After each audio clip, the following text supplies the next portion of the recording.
चलो अब बेटा शुरू करते हैं। कल पिछली क्लास तक में दो एडिशनल तक हो गए थे हम लोग के।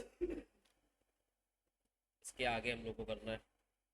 तो आओ क्वेश्चन नंबर 3 पढ़ो।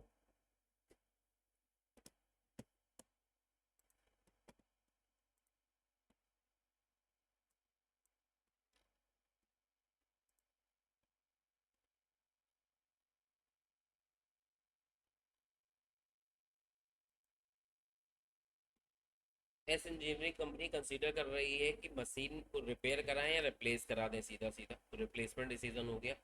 विच हैज़ बीन ब्रोकन डाउन, तो टूट चुकी है। Last year this machine cost is 2 lakh रुपए टू रन एंड मेंटेन। तो रनिंग मेंटेनेंस कॉस्ट जो पुरानी मशीन है उसमें 2 लाख रुपए लगता है। These costs has been increasing in real term in recent year age of the machine, मतलब जैसे जैसे मशीन की एज और बढ़ेगी और ये कॉस्ट क्या होती चली जाएगी, बढ़ती चली जाएगी। अब further useful life of 5 year expected, यानी जो पुरानी मशीन है उसको हम 5 साल तक और यूज़ कर सकते हैं। और अगर अभी बेचना चाहें, ठीक है, if immediate repair of 1,90,000 are carried out, मतलब 1,90,000 क्या करा लें हम, रिपेयर करा लें, तो फिर 5 साल चलेगी। ना तो टूट चुकी है, ख़त्म। रिपेयर करा लो, 1,90 लगेगा और 5 साल यूज़ कर पाएंगे। If machine is not repaired, तो इसको फिर हम सोल्ड कर सकते हैं और 50,000 में मिलेंगे। इसमें आपको कैपिटल गेन टैक्स को इग्नोर करना है। दूसरा रास्ता है कि आप एक नई मशीन खरीद लो जो कि 4,90,000 की आएगी। लाइफ उसकी 10 साल है, कोई सैलरी वैल्यू नहीं है। डिप्रेशन आपको स्ट्रेट लाइन बेसिस से प्रोवाइड करना है। इस केस के अंदर आपका रनिंग मेंटेनेंस कॉस्ट जो होगा वो पुरानी मशीन की तुलना में 1,40,000 हो जाएगा, एक रिड्यूस टू 1,40,000। पुरानी पुरानी वाली में 2 लाख होता था, नई वाली में 1,40 हो। और are not expected to increase in much real time, तो ज़्यादा बहुत बढ़ेगी नहीं, थोड़ा बहुत हल्का फुल्का बढ़ेगी, ये कहना चाह रहे हैं। As engineering company regard a nominal rate of return 10% का after tax as a minimum requirement as a new investment. तो कॉस्ट ऑफ कैपिटल आपकी 10% की है। Considering the capital budgeting technique which alternative you choose, मतलब इसको repair कराएं या फिर हम क्या कराएं, रिप्लेस कराएं। ठीक है, तो दो रास्ते हैं, इन दोनों में से हमें क्या चूज करना है वो बताना है। तो एक बार मुझे रिपेयर के एंगल से निकालना पड़ेगा, क्या कॉस्ट निकल के आएगी, और एक बार निकालना पड़ेगा इसके एंगल से, रिप्लेस के एंगल से। ठीक है, तो दोनों के एंगल से हमें देखना पड़ेगा। और जिसमें इनकम की बात तो कहीं दे ही नहीं रखी है, खर्चे खर्चे की बातें दे रखी हैं। तो EAC टेक्निक लगेगी, इक्विलेट एनुअल कैश आउटफ्लो टेक्निक लगेगी यहाँ के अंदर। तो सवाल आई थिंक समझ पाए होगे। ठीक है, ये भी लग नहीं पाएगी ना, इनफ्लो का है, इंक्रीमेंटल नहीं। यहाँ तो दो ऑप्शन बता दिए ना। कर सकते हो, वो भी कर सकते हो कि हम क्या निकाल लें, रिप्लेसमेंट ओवर रिपेयर निकाल लें, कि रिप्लेसमेंट कराना ठीक रहेगा कि नहीं रहेगा, वो भी कर सकते हैं। ठीक है, ठीक है, रिप्लेसमेंट ओवर रिपेयर। ठीक है, होता है न्यू और ओल्ड ऐसे ही। तो रिप्लेसमेंट ओवर रिपेयर भी निकाल सकते हैं, उस एंगल से भी कर सकते हैं, तो इतनी कोई प्रॉब्लम वाली बात नहीं रहेगी।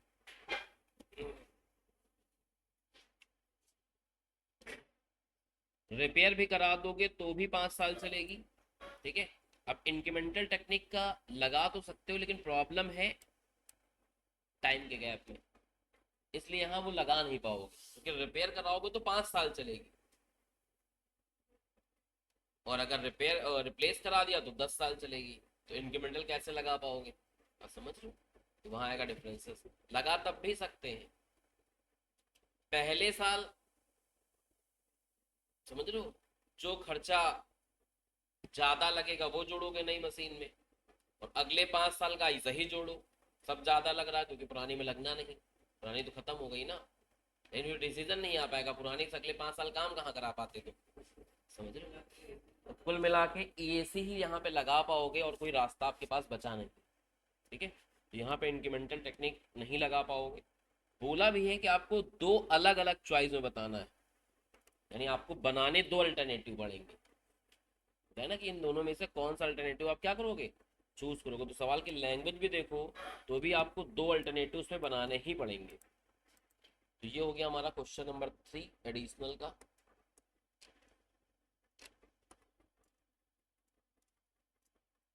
ठीक है, क्वेश्चन नंबर 3 एडिशनल का। तो एक डिसीजन हो गया, अगर हम क्या कराएं, मशीन रिपेयर कराएं, इफ मशीन रिपेयर। ठीक है, हम मशीन अगर रिपेयर कराते हैं तो क्या क्या हमारा कॉस्ट लगेगा देख लेते हैं। एक तो जीरो पीरियड में हमारा कैश फ्लो होगा, लेकिन जो भी कैश आउटफ्लो लेते हो, खासकर जब इनकम नहीं दे रखी होती, इनफ्लो नहीं दे रखे होते हैं, तो आउटफ्लो में थोड़ी सतर्कता आपको व्यतीत करनी होती है। ठीक है, फिर उसमें आपको जो कैश आउटफ्लो लोगे और जो रेवेन्यू नेचर के कैश आउटफ्लो होंगे, मतलब रेवेन्यू एक्सपेंडिचर होंगे, उनमें आपको नेट ऑफ टैक्स करना होगा। रिपेयर में हमने 1,90,000 किया खर्चा, तो पीएल में लिखेंगे भी तो पीएल में लिखोगे तो टैक्स बचेगा। तो जो भी कैश आउटफ्लो होते हैं, खासकर उन सवालों में जहां पे इन्फ्लो नहीं दे रखे होते हैं, उनमें आपको आफ्टर टैक्स करना ही पड़ेगा। जिनमें इन्फ्लो दे रखे होते हैं उनमें तो आप वो सेल माइनस करके खर्चा वहां क्लेम ही कर देते हो, तो उसका काम वहां लग जाता है। समझ रहे हो? तो जो ईएबी ईएसी वाले सवाल होते हैं, इनमें आपको थोड़ा सतर्कता व्यतीत करनी होती है।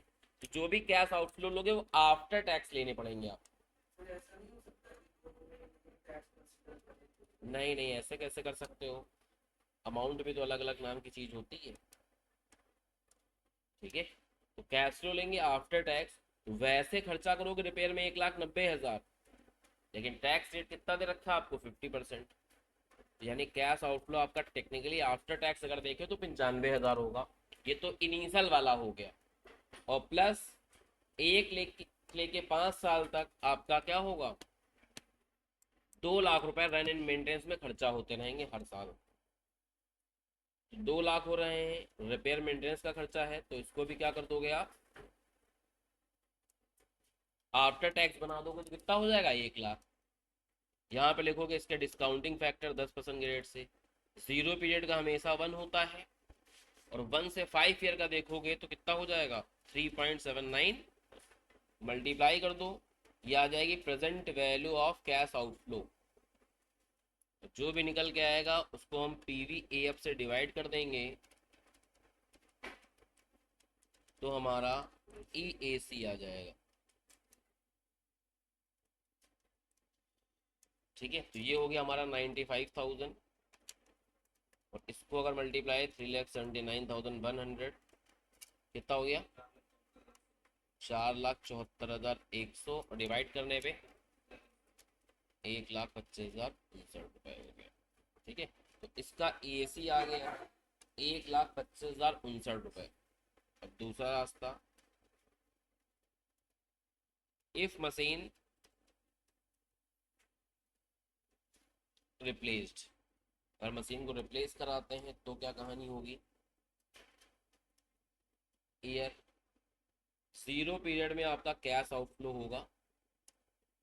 ठीक है, जीरो पीरियड में क्या होगा, आपका कैश आउटफ्लो होगा, और 4,90,000 रुपए आपके जाएंगे। अब 4,90,000 को आउट होना कर देना आफ्टर टैक्स, क्योंकि ये तो कैपिटल इन्वेस्टमेंट है, इसको थोड़ी पीएल में लिख पाओगे आप। तो जो रेवेन्यू वाले खर्चे होते हैं, आउटफ्लो होते हैं, उनमें हम लोग क्या करते हैं, आफ्टर टैक्स करते हैं। ठीक है, लेकिन जीरो ही पीरियड में पुरानी मशीन बेच के आपको पैसे भी आ जाएंगे 50,000 रुपए। ठीक है, तो ये न्यू मशीन में आपकी कॉस्ट लग रही है, और ये ओल्ड मशीन से क्या हो रही है, उसकी रिकवरी हो रही है। नेट करके भी 440 लिख सकते थे, एक ही बात। ठीक है, तो नेट करके भी हम लोग 440 लिख सकते थे कि जीरो पीरियड में हमारा क्या होगा, 4,40,000 आएगा। फिर 1 से लेके 10 साल तक रिपेयर में लगाओगे पैसा। ठीक है, और रिपेयर लग रहा है वहां पे 1,40, लेकिन इसमें क्या करना पड़ेगा आपको, 1 - टैक्स करना पड़ेगा, तो मोटा मोटा 70,000 एनुअल हो गया। ठीक है, जो भी ऐसे खर्चे होते हैं जिनको आप पीएल में लिखते हो, उन खर्चों को नेट ऑफ टैक्स करना पड़ता है। ठीक है, बाकी खर्चों को एज इट इज लिखा जाता है। तो ये हमारी कॉस्ट लगेगी। हाँ, अब इस वाले में प्रॉब्लम ये आएगी कि आपको डेप्रिसिएशन भी कंसिडर करना पड़ेगा, उसकी भी जो टैक्स सेविंग होगी। ठीक है, तो टैक्स सेविंग ऑन डेप्रिसिएशन भी होगी। ठीक है, टैक्स सेविंग ऑन डेप्रिसिएशन भी होगी। तो 1 से लेके 10 साल तक आपको टैक्स की बचत भी देखनी पड़ेगी, उसको बोलते हैं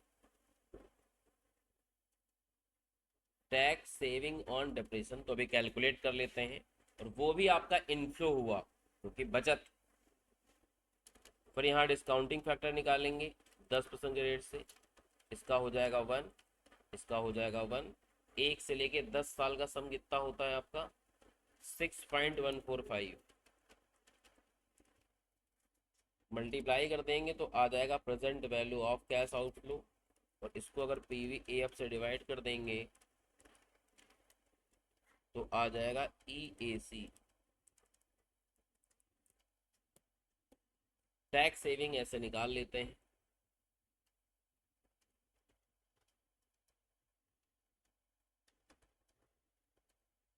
$4,90,000 की मशीन लाओगे, स्क्रैप वैल्यू है नहीं, 10 साल लाइफ है, तो 49,000 रुपये आपका डेप्रीसिएशन का अमाउंट हुआ। और डेप्रीसिएशन इंटू टी किया जाता है जो कि 50% का है।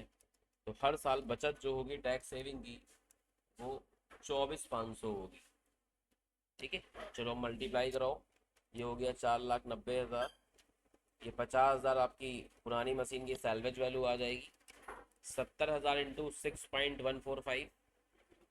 हाँ बेटा, 4,150।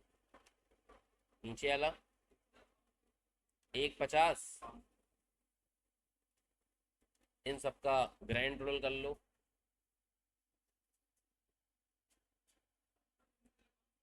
7,598,000। और PVAF से कर लो बेटा डिवाइड।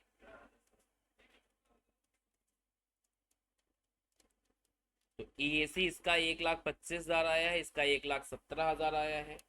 तो इससे आप एडवाइस कर सकते हो कि इनको क्या करना चाहिए, मशीन को S engineering company should replace the, machine को हमें क्या करना चाहिए, रिप्लेस करना चाहिए। तो इस तरीके से अपना सुटेबल आंसर हम लोग दे सकते हैं।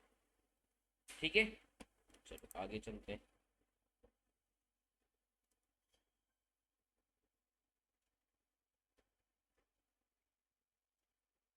एक और सवाल है, क्वेश्चन नंबर 4, पढ़ लो फटाफट। तो ABC कंपनी लिमिटेड है has providing a chemical product by using machine Z 2 year से। तो Z को हम बना रहे थे, Z को लगा रहे थे, 2 साल से उसमें हम प्रोडक्शन कर रहे हैं। Now the management of the company is thinking to replace this machine either by X by. अब देखो, अगर रिप्लेसमेंट में एक मशीन से रिप्लेस करना होता है तो हम लोग इंक्रीमेंटल टेक्निक का इस्तेमाल करते हैं। अब यहाँ रिप्लेसमेंट में दो दो मशीन है तो फिर इंक्रीमेंटल टेक्निक में और ज़्यादा काम बढ़ जाता है। ठीक है, फिर इंक्रीमेंटल अप्रोच में क्या होगा, और ज़्यादा काम बढ़ जाता है। तो ऐसे सवालों में ये लोग टोटल अप्रोच लगा देते हैं। यहाँ देखो, इसको सोल्यूशन किससे किया है, टोटल अप्रोच से किया है, अलग अलग से किया है। ठीक है, तो रिप्लेसमेंट में थोड़ा सा ध्यान रखना पड़ेगा कि जो सवाल होते हैं, अगर रिप्लेसमेंट में एक ही चॉइस है आपके पास, इसको इससे रिप्लेस कर दो, तो इंक्रीमेंटल लगा सकते हैं। लेकिन अगर एक से ज़्यादा चॉइस है तो फिर वहाँ टोटल अप्रोच का ही इस्तेमाल करो। वही इंस्टीट्यूट वाले भी करते हैं। ऐसा नहीं कि वो लगा नहीं सकते, लग सकता है, लेकिन ये लोग अपनी टेक्निक इस तरीके से अपनी बना रखी है लोगों ने। तो इंस्टीट्यूट चाहता है कि भाई जो इंस्टीट्यूट के बच्चे हैं वो इंस्टीट्यूट के हिसाब से चले, आपको भी उसी हिसाब से चलना पड़ेगा। तो जेड मशीन को 2 साल से यूज कर रहे हो और कंपनी इसको रिप्लेस करना चाहती है आइदर एक्स आइदर। जेड की इस समय की बुक वैल्यू होती है WDV को ही टेक्निकल लैंग्वेज में बुक वैल्यू कहा जाता है। तो इस समय बुक वैल्यू 1,10,000 की है, लेकिन अगर बेचा जाए तो कितने में बिकेगी, 1,10,000 में बिकेगी। इनको खरीदा जाएगा तो प्राइस ये लगेंगे। एनुअल फिक्स कॉस्ट इतनी इतनी लगती है, डिप्रेसेंट में जोड़ लिया, बहुत अच्छी बात है। वेरिएबल कॉस्ट लेबर जोड़ के इतनी इतनी लग रही पर यूनिट, और प्रोडक्शन पर आर इतना इतना होगा। और अपने पास 2,000 घंटे अवेलेबल। तो यानी अगर जेड मशीन से काम करेंगे तो 2,000 इंटू 8 16,000 बनेगा एक साल में। इसमें 2,008 16,000 बनेगा। और इसमें 2,000 इंटू 12 मतलब 24,000 का प्रोडक्शन हमारा होगा। तो वाई वाली मशीन थोड़ा प्रोडक्शन ज़्यादा करके दे पाएगी आपको पर ईयर। इसके बाद सेलिंग प्राइस दे रखा है, कॉस्ट ऑफ मटेरियल दे रखा है, एनुअल ऑपरेटिंग आवर्स दे दिए हैं, वर्किंग लाइफ दे रखी है तीनों मशीन की। कह रहा अब 5 साल तीनों चलेंगी, तो तीनों में अब बराबरी हो गई। भले ये 2 साल पुरानी है तो क्या हुआ, लेकिन अब आगे क्या होगा, 5 साल ये भी चलेगी, 5 साल ये भी चलेगी, 5 साल ये भी चलेगी। तो आपको ई ए सी ई ए भी कुछ करना नहीं पड़ेगा, क्योंकि लाइफ आपकी क्या हो गई, बराबर हो गई। एनपीवी निकाल लेंगे, आंसर आ जाएगा। फिर डेप्रेशन जो चार्ज करना है स्लैब मेथड से चार्ज करना है, और एडिशनल कॉस्ट 8,000 रुपये की लगेगी per annum, would be incurred on special advertisement to sell the extra output of machine. तो इस केस में ही एक्स्ट्रा आउटपुट हो रहा है, क्योंकि यहाँ तो आप 16 ही बनाओगे, यहाँ 16 बनाओगे, यहाँ क्या बनेगा 24। तो इस वाले केस में एक 8,000 खर्चा एक्स्ट्रा बढ़ जाएगा तीसरे के केस में, है ना। कॉस्ट ऑफ कैपिटल का रेट बताया है 40%, टैक्स रेट बताया नहीं, टैक्स रेट बताया 40%, कॉस्ट ऑफ कैपिटल का बताया है 10%, उसकी भी आपको वैल्यूज दे रखी हैं। फिर नीचे बोला भी है, अगर देखो तो यूजिंग एनपीवी मेथड, तो एनपीवी मेथड लगाना है। You are required to analyse the feasibility of the proposal and make recommendation. तो 3 चॉइसेस हैं, जेड चलाएं, एक्स नहीं खरीदे, या वाई नहीं खरीदे। इन तीनों में आपको बेहतर बताना है कि कंपनी के पॉइंट ऑफ व्यू से क्या अच्छा रहेगा, किसको क्या किया जाए। ठीक है, तो आओ करके बता देते हैं भाई।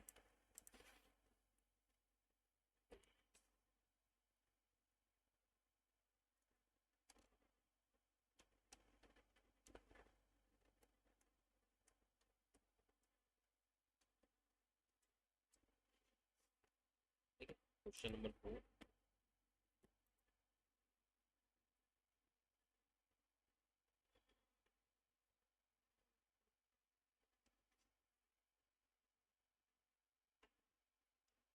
तो एक हो गई हमारी मशीन जेड।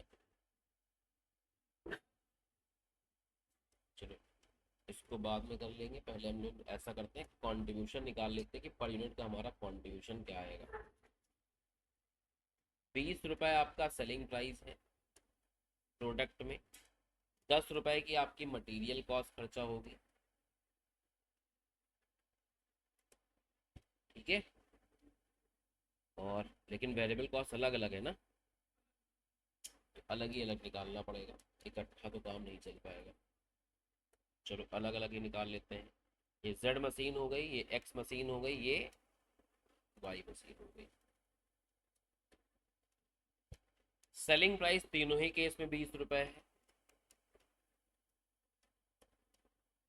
वेरिएबल कॉस्ट की बात करें तो एक तो हो गया डायरेक्ट मटेरियल,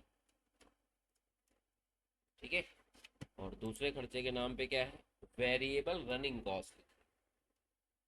तो रनिंग कॉस्ट जो सब में अलग अलग, 3 रुपए, 1.5 रुपए, 2.5 रुपए, 3 रुपए, 1.5 रुपए, और ऊपर आर लिखें, कहाँ, पर यूनिट ही तो दे रखे हैं बेटा, तो कोई दिक्कत वाली बात ही नहीं। तो ये हो गई हमारी वेरिएबल रनिंग कॉस्ट। और अगर देखिए तो वेरिएबल कॉस्ट के नाम पे और कुछ नहीं है, बाकी सब तो फिक्स कॉस्ट है ना। तो माइनस कर देंगे तो आ जाएगा हमारा कंट्रीब्यूशन पर यूनिट। माइनस करो, दो कितना आया, 7 रुपए, 8.5 रुपए, 7.5 रुपए, इनटू नंबर ऑफ यूनिट। यहाँ बनाओगे आप 16,000, यहाँ बनाओगे 16,000, यहाँ बनाओगे 24,000। यहाँ लिख दे रहे हैं कैसे निकल रहा है, 2,000 इंटू 8, 8 और 12। तारीख नहीं लिखी, 8 यहाँ का है, 8 यहाँ का है, 12 यहाँ का है। ठीक है, तो 1.5 से मल्टीप्लाई कर दिया सर ने। ऐसा कर देंगे तो हमारा आ जाएगा टोटल कंट्रीब्यूशन। ठीक है, ऐसा मल्टीप्लाई कर देंगे तो क्या आ जाएगा, हमारा टोटल कंट्रीब्यूशन आ जाएगा। कितना हुआ, 1,12,000, 1,26, 1,36,000, 1,80।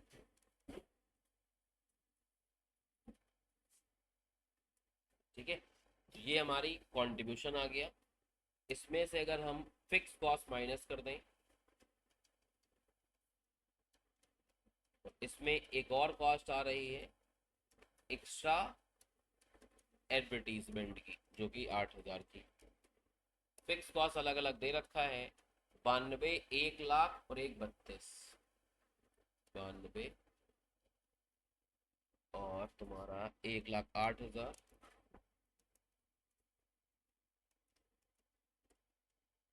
और 1,32,000। ठीक है, ऐसा करोगे तो आपका आ जाएगा प्रॉफिट बिफोर टैक्स। ऐसा करने पे आ जाएगा क्या हमारा प्रॉफिट बिफोर टैक्स। कितना आ रहा है? 20, 28 और 40। इसमें से टैक्स माइनस कर दोगे एट द रेट ऑफ 40%। 8,000, 11,200, 16,000। ठीक है, माइनस कर दोगे क्या आ जाएगा आपका प्रॉफिट आफ्टर टैक्स आ जाएगा 12,000, 16,800, 24,000। ठीक है, और इसमें आपको क्या करना पड़ेगा, वापस डेप्रीसिएशन ऐड बैक करना पड़ेगा। अब कहोगे सर माइनस तो किया नहीं, माइनस किया है, इसी में डेप्रीसिएशन है, ऐसा हम नहीं कह रहे हैं, क्वेश्चन खुद कह रहा है। उसी 92 में डिप्रेशन शामिल था, उसी 1,08,000 में शामिल था, उसी 1,32,000 में शामिल था, तो अलग अलग निकाल लो। सैलवेज वैल्यू तीनों की दे रखी है। ठीक है, तो आपको डिप्रेशन कैलकुलेट करना पड़ेगा, तो कैलकुलेट कर लो बेटा। अब इस सवाल में, ठीक है, डिप्रेशन निकालने के लिए, क्योंकि देखो बोला गया है कि एसएलएम मेथड से लगाओगे, तो हम WDV का यूज नहीं कर सकते। ठीक है, जो पुरानी मशीन की रिसेल वैल्यू है उसी को उसको परचेज प्राइस माना गया है, कि अगर मैं बेच सकता हूं 1,10 में, इसका मतलब आज इसकी वैल्यू 1,10, तो इसको एज अ परचेज प्राइस की तरह काउंट कर रहे हैं। अगर मान लो मेरा मोबाइल आज 35,000 का बिक सकता है, तो उसका तो हम कहीं किसी व्यापार में लगाएंगे तो उसकी कॉस्ट 35,000 कंसीडर करेंगे। अगर यूज करते हैं तो अपॉर्चुनिटी कॉस्ट आ गई 35,000। समझ रहे हो कि हम इसको बेच नहीं पा रहे हैं, व्यापार में यूज करना पड़ रहा है। तो बेचते तो 35 का बिकता, तो 35,000 क्या बन गई इसकी, एक अपॉर्चुनिटी कॉस्ट बन गई। तो 1,10,000 को एज अ कॉस्ट यूज करेंगे हम, किसकी, मशीन ऑफ जेड की। तो 1,10,000 कॉस्ट बन गई, स्क्रैप वैल्यू नीचे बताई गई होगी कितनी, 10,000 डिवाइड बाई 5, तो इसका डिप्रेशन आ जाएगा 20,000 रुपए। ऐसे ही एक्स का निकाल लो, 1,80 माइनस 15,000 डिवाइड बाई 5। अभी वर्किंग नोट बना देंगे, लेकिन अभी तो यहाँ समझ के कर लो। 1,80 माइनस 15, 1,65 डिवाइड बाई 5 कर दो, 33। इसी तरह तीसरे वाले का निकाल लो, 1,80,000, नहीं 1,80,000 नहीं, 2 लाख माइनस 18,000, तो 1,82 डिवाइड बाई 5, 18 दूना 36, 36,400। इनको ऐड कर लोगे तो ये आ जाएगा हमारा एनुअल कैश इनफ्लो। ठीक है, क्या आ जाएगा हमारा एनुअल कैश इनफ्लो आ जाएगा। तो ये हो गया हमारा 32,000, ये हो गया हमारा कितना 49,800, ये हो गया कितना 60,400। ठीक है, तो ये हमें हर साल एनुअल कैश इनफ्लो मिलेगा। ये एनुअल रिकरिंग कैश इनफ्लो हो गया, जो आपको हर साल मिलेगा ही मिलेगा। और एक कैश इनफ्लो और आएगा, कौन सा, टर्मिनल कैश इनफ्लो, जो सैलवेज वैल्यू के रूप में आपको आखिर में मिलेगा। 5 साल बाद मशीन बेच के जो पैसा आएंगे, तो पहली मशीन बेचोगे तो आपको पैसे मिलेंगे 10,000 रुपए, दूसरी मशीन में 15,000 रुपए, तीसरी मशीन में 18,000 रुपए। जोड़ नहीं रहे, लिख रहे हैं कि ये भी एक कैश इनफ्लो है हमारा। हाँ बेटा, एसएलएम मेथड में उसकी वैल्यू ही 0 हो जाएगी 5 साल बाद, सैलवेज वैल्यू के बराबर ही आ जाएगी। 1,10 ले रहे हो, 20 20 माइनस करोगे 5 बार, कितना बचेगा 10,000 ना, सेल वैल्यू भी 10,000, टैक्स कहाँ दोगे? अरे सुनो तो चचा, एसएलएम मेथड में जो डब्ल्यू डीवी बचती है वो ऑटोमेटिकली सैलवेज वैल्यू के बराबर बचती। तो जब जो जितनी डब्ल्यू डब्ल्यू है उतने में बेच रहे हो तो काहे का कैपिटल गेन? समझ पा रहे हो? 10,000 डब्ल्यू डीवी बचेगी और 10,000 में तुम उसको निपटा रहे हो, तो गेन कहाँ हुआ? 10 से ज्यादा में बेचते तो गेन होता। तो जो गेन या लॉस निकलता भी है वो केवल डब्ल्यू डीवी वाले में ही निकलता है। एसएलएम में कैपिटल गेन निकलने का नाटक वैसे ही खत्म हो जाता है। समझ रहे हो? क्योंकि उसका एक लॉजिक ही है सिंपल। एसएलएम मेथड की अगर थ्योरी में आपने पढ़ा होगा एसएलएम मेथड को 11th 12th क्लास में, तो उसमें साफ साफ लिखा होता था इसके एडवांटेज के अंदर, या इसके कह सकते हो क्या बोलने इसको हम लोग, हाँ, कैरेक्टरिस्टिक्स के बारे में। तो उसमें लिखा होता था कि एसएलएम मेथड में लाइफ खत्म होने के बाद उसकी जो डब्ल्यू डीवी होती है वो सैलवेज वैल्यू के बराबर आ जाती है। और ऐसे केस में कैपिटल गेन कहाँ निकलेगा? हाँ बेटा, करेक्ट। उसके ऊपर बेस, तो अगर सैलवेज वैल्यू होती तो डेप्रेशन भी तो लगाता। समझ रहे हो? अगर मान लो तुम कहते 10 की जगह पे यहाँ 20 होता तो डिप्रेशन भी तो 18 ही निकलता फिर उस केस में, फिर वही 20 बचता आखिरी में। सिंपल है कि एसएलएम मेथड के अंदर जो डब्ल्यू डीवी बचती है वो सैलवेज वैल्यू के बराबर होती है, और ऐसे सरकमचांसेस में कैपिटल गेन कहाँ निकल के आएगा? ठीक है, तो कैपिटल गेन नहीं निकलता तो टैक्स ही क्यों उसका है। तो वो पॉइंट वैसा ही मिट जाता है एसएलएम मेथड के सवाल में। चलो आई थिंक समझ में आ गया होगा। तो अब हमें क्या करना है, इसकी प्रेजेंट वैल्यू निकालनी है। ठीक है, इसकी present value of annual recurring cash inflow, present value of recurring annual recurring cash inflow. या ऐसा कर लेते हैं, इसको हटाते हैं भी यहाँ से,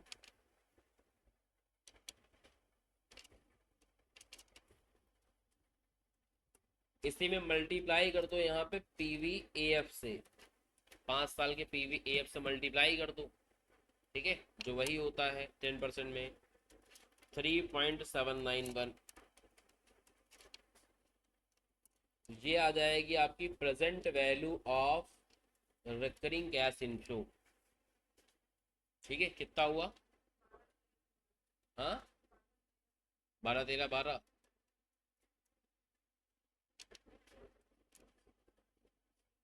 हम्म, 792।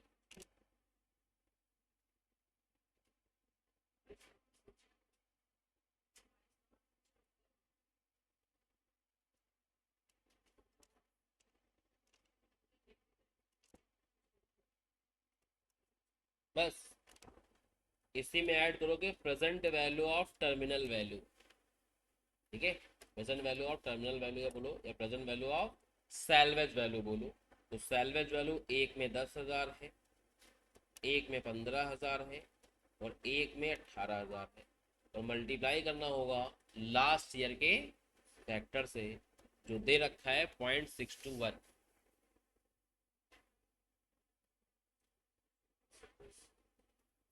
ठीक है, या फिर सैलवेज वैल्यू तो सवाल में देख ही लोगे तुम, उसमें क्या है, ऐसे भी लिख सकते हैं सैलवेज वैल्यू इंटू 0.621। तो ऐसा मल्टीप्लाई कर तो कितना आया बेटा? 6510, 9315, और 18,000 इंटू दैट 11,178। टोटल सम करेंगे तो ये हो जाएगा हमारा present value of total cash inflow, present value of total cash inflow कितना हो गया? 1,27,522, 1,97,000,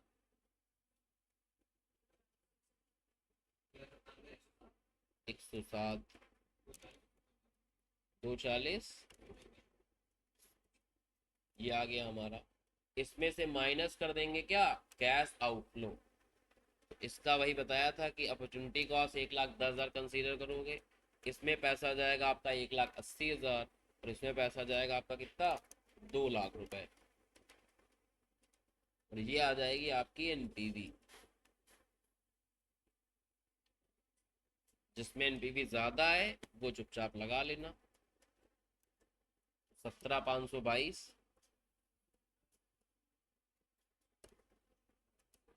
17,107, 40, इस तरीके से अपने यहाँ पे आंसर निकल के आ जाएंगे फाइनल।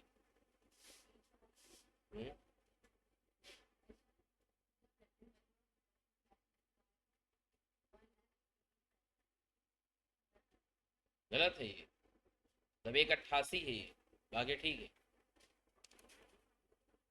ये।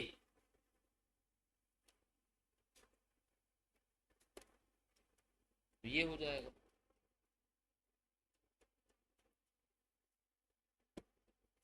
कुल मिला के वाई मशीनें ठीक साबित हुई, आखिरी में एनपीवी उसकी ही ज्यादा है।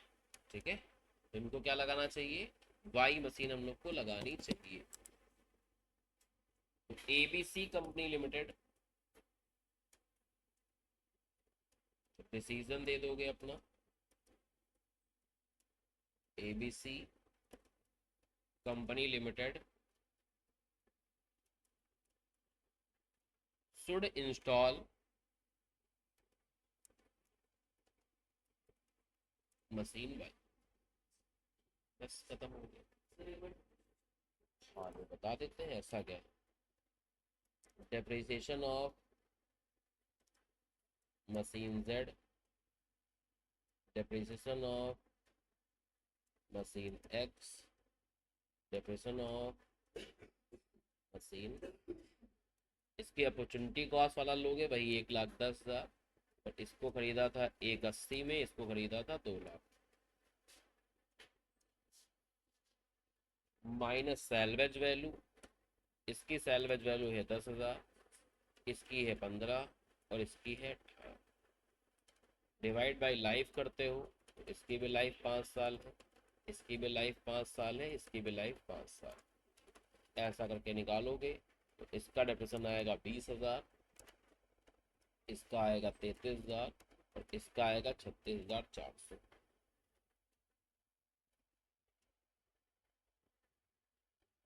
तो ये बन गया है हमारा वर्क।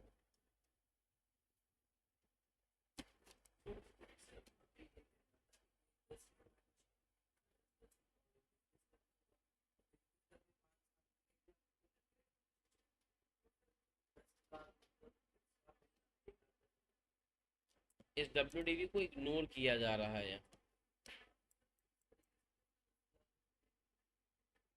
इसको इग्नोर ही किया जा रहा है। अब इसकी नई कॉस्ट 1,10,000 कंसीडर करी जा रही है।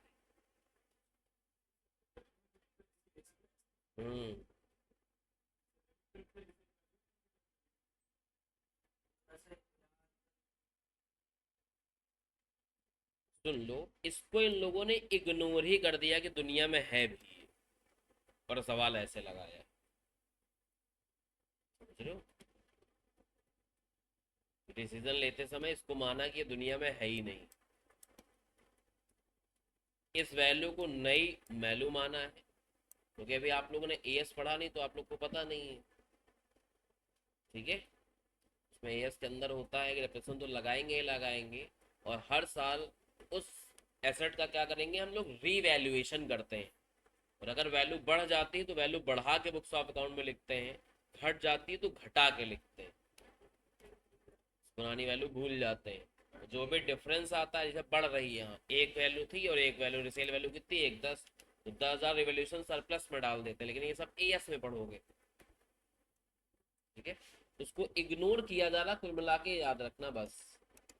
जब भी वाला सवाल देखे एग्जाम में, ऐसे काट देना इसको और फिर लगा लेना सवाल, न ये रहेगा न उसमें माथा पच्ची करोगे, समझ रहे। इसको काट देना, अगर लिख के भी आ जाए उड़ा देना इस सवाल, फिर आराम से लगा लेना।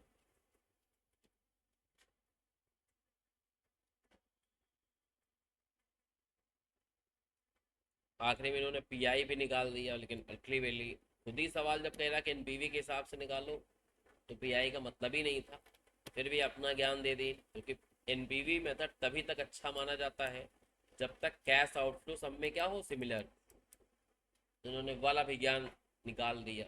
आप भी चाहो तो दे सकते हो कि वैसे तो एनपीवी के हिसाब से डिसीजन ये वाला आ रहा है, लेकिन यहाँ पे एनपीवी मेथड सुटेबल नहीं होना चाहिए। एक्स्ट्रा लिख देना, एक्स्ट्रा नॉलेज, ठीक है, फॉर यू ना।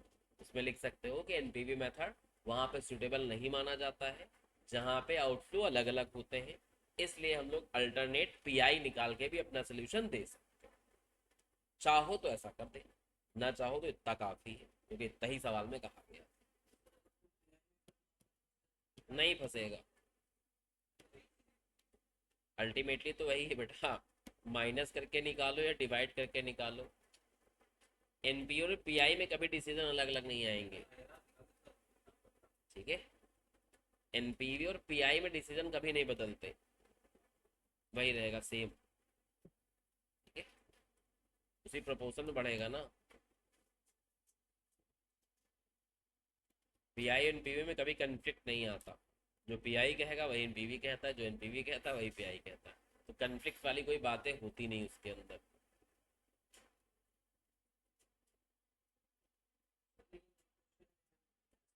क्या कंफ्लिक्ट वाला? तो फिर वही मॉडिफाई आईआरआर, मॉडिफाइड एनपीवी, उस कंफ्लिक्ट को दूर करने का रास्ता। हाँ तो कोई बात नहीं, ठीक है। किसमें? अरे इस सवाल की बात करो, इसमें क्या लगाना है, ठीक है। इस सवाल में जिस हिसाब से सवाल तुमसे पूछा गया था, आपने एनपीवी के हिसाब से आंसर दे दिया, बहुत है। एक्स्ट्रा अगर ज्ञान देना चाहो एग्जामिनर को, वैसे इतना ही पूछे तो इतना ही बताते हैं हम तो, तुम्हारी जगह पे उससे ज्यादा ना बताते, एक अच्छा ना लिखते। फिर भी एक्स्ट्रा ज्ञान अगर देना चाहो, समय बचे तुम्हारे पास एग्जाम में, तो लिख सकते हो। यहाँ इस सवाल में चाहे तो हम पीआई टेक्निक इस्तेमाल कर सकते हैं, क्योंकि कैश आउटफ्लो हर जगह सेम नहीं है। और फिर पीआई निकालने के बाद जो उसका उत्तर आए वो लिख दो। अब उसमें एक्स जीते, वाई जीते, जेड जीते, तुम्हारे क्या जा रहा, ठीक है। जो जीतेगा वो अपना लिख देना, उससे कोई मतलब नहीं अपना।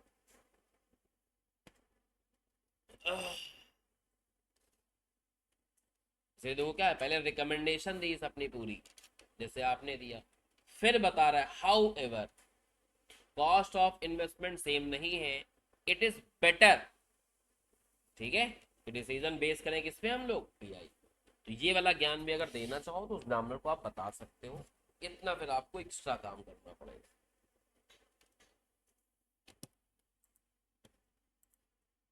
चलो वापस आ जाते हैं, फिफ्थ वाला भी कराया जाएगा।